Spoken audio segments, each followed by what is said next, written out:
Ligia, muy buenas tardes, bienvenida a Venezuela al Día, ¿cómo le va? Buenas tardes.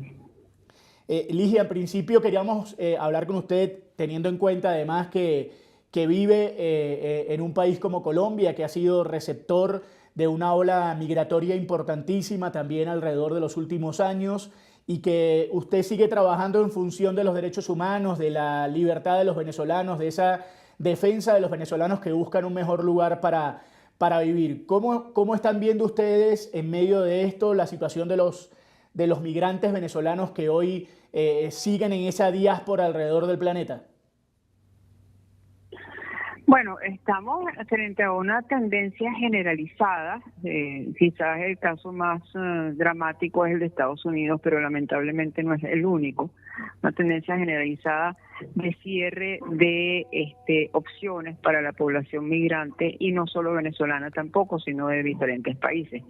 Estamos en una tendencia antimigrantes a nivel mundial que está afectando, por supuesto, a esta población en la medida en que se restringen las posibilidades de permanencia en los países, se levantan barreras físicas y jurídicas para que ellos puedan acceder a otro país cuando están buscando nada más que proteger su vida, su libertad, su integridad física, y sin embargo, pues cada vez se ponen más barreras, y hay que decirlo, barreras que son contrarias a la ley, porque todos estos países que se están impulsando y imponiendo estas barreras firmaron convenios internacionales y tienen leyes nacionales que establecen claramente que una persona que huye y que está buscando salvar su vida, su integridad física y su libertad debe ser admitida en un estado precisamente para poder proteger esa vida. Ligia, en esa medida, digamos, los migrantes se están enfrentando casi que a una segunda victimización en este caso porque pues muchos están saliendo en medio de estos vuelos de deportados con esa reseña de ser delincuentes cuando no lo son. También se están enfrentando a dejar sus proyectos de vida que ya habían formalizado, por ejemplo, en Estados Unidos y en otros países. ¿A qué se están enfrentando todos estos migrantes en medio de las políticas principalmente de Estados Unidos y que se suma a otros países, por ejemplo, Panamá? Sí, yo diría que es una tercera victimización, porque la segunda es el etiquetamiento, ¿no? La cosificación de la persona, es decir, cuando tú dices que esta persona no es persona, sino que es basura, ya ahí tú le estás degradando y le estás poniendo a nivel de cosa. Eso fue lo que hizo la Alemania nazi, por cierto. Eso fue lo que hizo el fascismo en Italia. Es decir, desconocer el carácter de persona, del ser humano, para poder después, una vez degradado, tratarlo como si fuera un objeto, que es lo que está pasando en este momento. Y ahí entonces viene la tercera discriminación como consecuencia de la cosificación de las personas. Lo que sucede entonces es que, bueno, te trato como una cosa. Te llevo, te saco, te subo, te hago contigo lo que haría con un bulto de papas, ¿no? Sin ningún tipo de consideración ni por la salud física y mental de la persona como de su entorno familiar, como en muchos casos hemos visto familias separadas, niños pequeños sufriendo por una situación que ni siquiera son responsables de ninguna manera porque ellos no eligieron ni siquiera salir de su país ni están en otro país, mucho menos regresar a la fuerza al país del que fueron sacados. Entonces, estamos frente a una situación, repito, de carácter mundial, que quizás en este momento la peor evidencia la tenemos en Estados Unidos, pero no es la única. Hay que recordar, por ejemplo, que con respecto a la población que más me compete, que es la población venezolana, que es sobre la cual trabajo, lo he dicho muchas veces, hay muchos países que son solidarios con Venezuela, pero no con los venezolanos. Es decir, que hablan públicamente en contra del gobierno de facto de Venezuela, que se oponen a la situación política que se está viviendo en Venezuela, pero que simultáneamente levantan barreras, repito, físicas y legales con relación a la migración venezolana. Bueno, Ligia, le quiero consultar algo, según los estudios que ustedes han realizado en la Universidad Católica Andrés Bello y todo lo donde usted forma parte, sigue saliendo hoy día, 2025, gran parte de los venezolanos fuera del país, sigue habiendo esa migración constante por las fronteras venezolanas, a pesar de todo lo que viene ocurriendo, ¿no? Todo el tema de Estados Unidos, todo lo que viene ocurriendo, pero sobre todo en Estados Unidos, pero sigue saliendo venezolano de su país. Sí, correcto. La migración continúa, la salida continúa y va a continuar porque no han cambiado para nada las razones que dieron origen a esa migración. Es decir, mientras en Venezuela exista una emergencia humanitaria compleja como la que se está viviendo todavía, y mientras exista un gobierno de facto totalitario que no permite la libre expresión, que cierra estaciones de radio, que asfixia a la sociedad civil, a las organizaciones sociales, pues ese no es el tipo de gobierno que la mayoría de los venezolanos, en el que la mayoría de los venezolanos quieren vivir, y por lo tanto el venezolano va a seguir siguiendo. Ahora, ya no será necesariamente Estados Unidos. De hecho, hay algunas encuestas recientes, sondeos de opinión, que ya muestran que Estados Unidos deja de ser un país importante considerado como importante por la migración venezolana, pero Colombia sigue siendo un destino que la población de Venezuela sigue viendo como una opción válida. Otros hablan de Argentina, de otros países, y bueno, y los que tengan más recursos hablan de España, pero ya sabemos que España tiene otras características porque a diferencia de Estados Unidos no se puede llegar caminando por el Darién, ¿no? Hay que cruzar un océano y eso hay que hacerlo con un pasaje aéreo y un pasaporte, cosas que mucha gente no tiene. Entonces, esa migración, en resumen, va a seguir mientras no cambien las condiciones del país. Sí, señora Ligia, igual iba a preguntarle por esa situación, porque en principio también la cancelación del TPS, los cierres migratorios en los Estados Unidos van a obligar a que mucha gente migre hacia Europa, porque bueno, van a tener las condiciones económicas para poder hacer esa transición que usted bien describe, porque evidentemente el tránsito es totalmente diferente, porque hay que tomar un vuelo seguramente para poder hacer ese cambio de vida. Pero, por ejemplo, hoy en Colombia, sabiendo esa negativa de los Estados Unidos, lo complicado que puede ser llegar a Europa en ciertas condiciones, los países fronterizos de Venezuela van a empezar a sumar también mayor cantidad de migrantes. Hablamos la semana pasada que países como Guyana, por ejemplo, están empezando a recibir una cantidad importante de venezolanos. ¿Qué información manejan ustedes con respecto a ese flujo migratorio sobre la frontera? En el caso de Guyana, esto ya se venía produciendo desde hace por lo menos unos 3-4 años. Lo que pasa es que sí se ha intensificado un poco el flujo. Recordemos que Guyana está pasando en este momento también por una situación de un boom económico donde requiere mano de obra especializada, técnicos, y de una industria petrolera que en Venezuela está por el suelo, está en ruinas. Y quizás es un talento humano que puede aprovechar Guyana. Entonces sí, ahí hay una dinámica que, repito, ya existía, pero que en este momento puede tener un crecimiento. No creo que sea masivo, porque tampoco todas las personas tienen, digamos, el perfil necesario como para llegar a Guyana, pero sí, eso se va a dar. En cuanto a Colombia, bueno, sigue siendo el primer país de destino de la población venezolana, y repito, eso no va a cambiar, eso se va a mantener en el tiempo. Hay que ver, bueno, cómo afronta Colombia el reto de recibir a esa población, porque en este momento no existe mayores alternativas para la población venezolana en Colombia. Es decir, se ha hablado de la visa de visitantes, especial de visitantes, para población venezolana por 2 años, y se ha hablado también de un PEP que es solamente para los padres o tutores de los niños que ya estaban en Colombia con PPT, ¿no? Pero eso no alcanza al resto de la población, y lo que nos preocupa es que se pierde lo más importante que tenía el Estatuto Temporal de Protección de Población Venezolana, de TPB, ¿no? Que tenía 3 características que yo siempre resalto como importantísimas. En primer lugar, que era un sistema de regularización masivo, es decir, que servía para toda la población venezolana. En segundo lugar, que puso orden en el desorden que había con los permisos. Colombia llegó a tener 8 tipos de permisos especiales para población venezolana.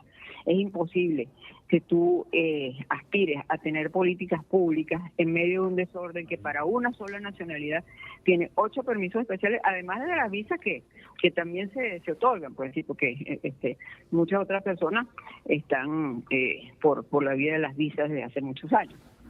Y en tercer lugar, era un mecanismo que daba estabilidad a la persona en Colombia porque le permitía estar aquí por 10 años. Bueno, lo que estamos viendo recientemente es que volvemos al desorden, que no es masivo, y que volvemos a los 2 años. Entonces, si se da un repunte, como posiblemente se dé, de migración venezolana a Colombia, pues se va a conseguir con una situación lamentablemente similar a la que teníamos hace 8 años. O sea, esto es un retroceso grandísimo en lo que tiene que ver con la posibilidad de que Colombia acepte a la población venezolana. Entonces, no está cerrando fronteras, no está poniendo ese tipo de barreras, pero en la práctica le está poniendo la vida muy difícil a la población venezolana para permanecer en Colombia. Señora Ligia, esta población venezolana que sale en 2025, ¿qué condición económica tiene? ¿Con qué se va? ¿Cómo se va? ¿Se va con un título debajo del brazo? ¿Se van con algún tipo de ahorro? Lo que ustedes manejan, ¿cómo es esta migración 2025? Lo que hemos visto es que progresivamente las personas que salen tienen una condición más precaria, ¿ya? En general. Digamos, como tendencia macro, si se quiere, es la precariedad, ¿no? Recordemos que la primera ola migratoria fue una ola muy silenciosa, ¿no? ¿Por qué fue silenciosa? Bueno, porque precisamente se trataba de personas de alto poder adquisitivo que viajaban por vía aérea, que tenían su pasaporte, que tenían recursos y llegaron a Colombia y ahí está Locatel, ahí están los productos PAN, ahí está Farmatodo, es decir, hay una red importante de colombianos ya, de venezolanos ya en Colombia que llegaron en muy buenas condiciones. Eso no se ve ni se dice, ¿no? Lo que ha hecho ruido ha sido la población que llegó después en unas condiciones más precarias a partir, y eso hay que recordarlo y decirlo, a partir de la expulsión masiva de colombianos desde Venezuela. Hay que recordar que así como, que hay que recordar que hubo un maltrato deliberado por parte de Maduro a la población colombiana. Y no es menos cierto que ese mismo maltrato se aplicó inmediatamente después a la población venezolana. O sea, la gente no sale por gusto y los colombianos no se han devuelto por gusto. Se devuelven porque hay unas condiciones en ese país que les hace la vida imposible, ¿ya? Entonces, volviendo a la pregunta, en esas condiciones, pues la mayoría, el grueso de la gente que va a salir en condiciones precarias. Pero a esto se le añade otra situación, y es que estamos viendo, después del fraude electoral del 28 de julio, un recrudecimiento de la persecución política como nunca antes se había visto en Venezuela en los años desde que llegó el chavismo al poder, ¿no? Entonces, ahí estamos también en presencia de otro tipo de perfil que no estaba saliendo, ¿no? Que es personas profesionales, clase media, políticos, líderes comunitarios de partidos políticos en un municipio que se han visto también y se están viendo también obligados a salir por esta persecución política. Entonces, a aquella gran cantidad de personas que salían por la emergencia humanitaria compleja, que repito, no ha cesado, se está sumando ahora un nuevo perfil de personas que no tenían en sus planes salir, no estaban en esas encuestas que decían yo me voy, era gente que estaba luchando por Venezuela desde adentro, pero que en este momento eso se les hace imposible porque son sujetos de persecución política y están siendo víctimas de detenciones arbitrarias y de tortura.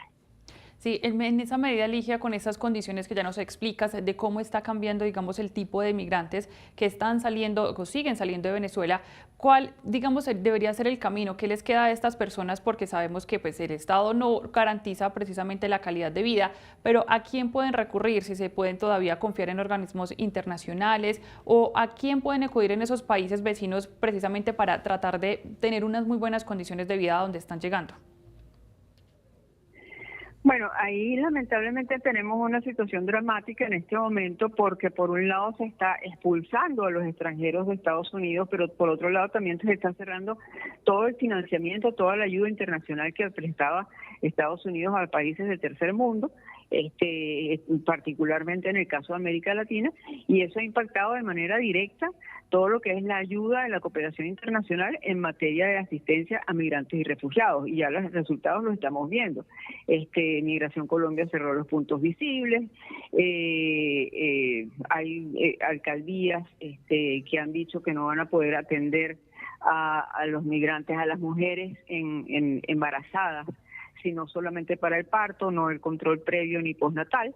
En fin, hay ya una serie de consecuencias que no solamente impactan a la población migrante, por cierto, porque la mayoría de estos programas buscaban mejorar las condiciones de las comunidades de acogida para que precisamente se facilitara la integración, que no se viera al venezolano como quien viene a robarle el trabajo, porque no es eso de lo que está sucediendo, como quien viene a robar el trabajo de un colombiano, o que viene a robarle el cupo de educación o de salud a la población colombiana, sino que hay fallas estructurales también.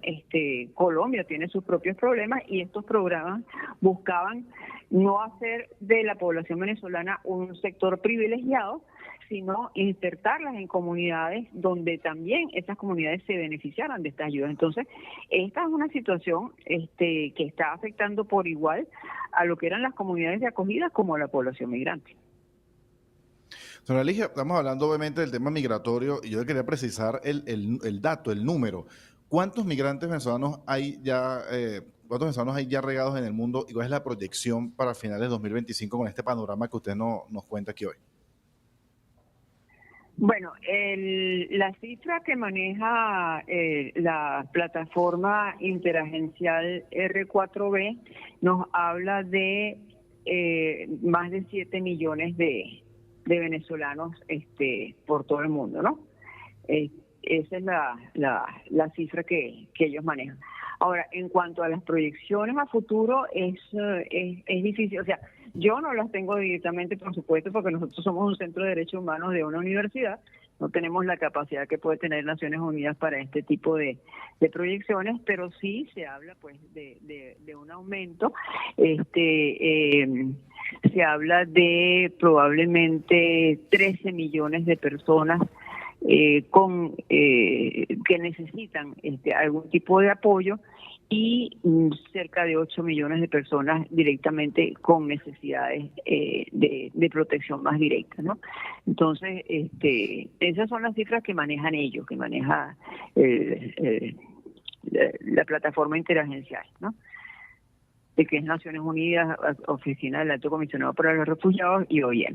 Pero, de nuevo, frente a esa población, lo importante es que el año pasado, todavía antes de los recortes estos graves que ha habido ahora, el año pasado ya solamente se logró, la plataforma logró cubrir el 30% de las necesidades presupuestarias que tenía para hacerle frente a las necesidades de esta población y, como digo, y a las comunidades de acogida. Entonces, si en aquel momento fueron capaces solamente de cubrir el 30%, de obtener el 30% en este momento podemos ver que va a ser inferior la recolección de fondos necesarios para atender a esta población. Señora Ligia, la última antes de despedirle, agradeciéndote que esté con nosotros a esta hora en Venezuela al Día. Señora Ligia, así como hablamos de que hay muchos países que están poniendo barreras, que les han puesto reglas legales a los venezolanos, que han cerrado el tema en cuanto a la migración, yo quisiera saber si ustedes también manejan lo positivo. ¿Cuáles son los países que mejor están recibiendo a los venezolanos? ¿Cuáles aquellos que tienen, entre comillas, leyes o reglas más blandas para que la migración pueda incorporarse a la vida de esos lugares? Mira, si me hubieras hecho esta pregunta hace un año, te hubiera dicho Colombia con los ojos cerrados. Lamentablemente ya no podemos decir eso. y casi que no podemos decir cuál es el que mejor lo recibe, casi que hay que decir cuál es el que menos mal lo recibe. Exacto. Menos peor, podemos decirlo en términos coloquiales.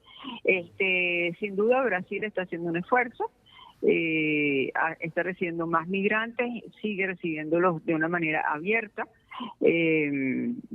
No es tan masiva, por supuesto, de ninguna manera se compara con el caso de Colombia. Y más al sur, Argentina y Uruguay tampoco han cerrado sus puertas si la gente es capaz de llegar hasta allá. El problema que tenemos es que, y esto es un fenómeno internacional, el migrante y el solicitante de refugio, de protección internacional, suelen mantenerse en países cercanos al suyo. Los países limítrofes son los que más se utilizan, pues, ¿no? Entre otras cosas por un tema de nivel adquisitivo y nivel económico y nivel educativo también. Repito, esto es a nivel mundial, o sea, mientras más alto es el poder adquisitivo y el nivel económico, el nivel educativo de una persona, más lejos llega.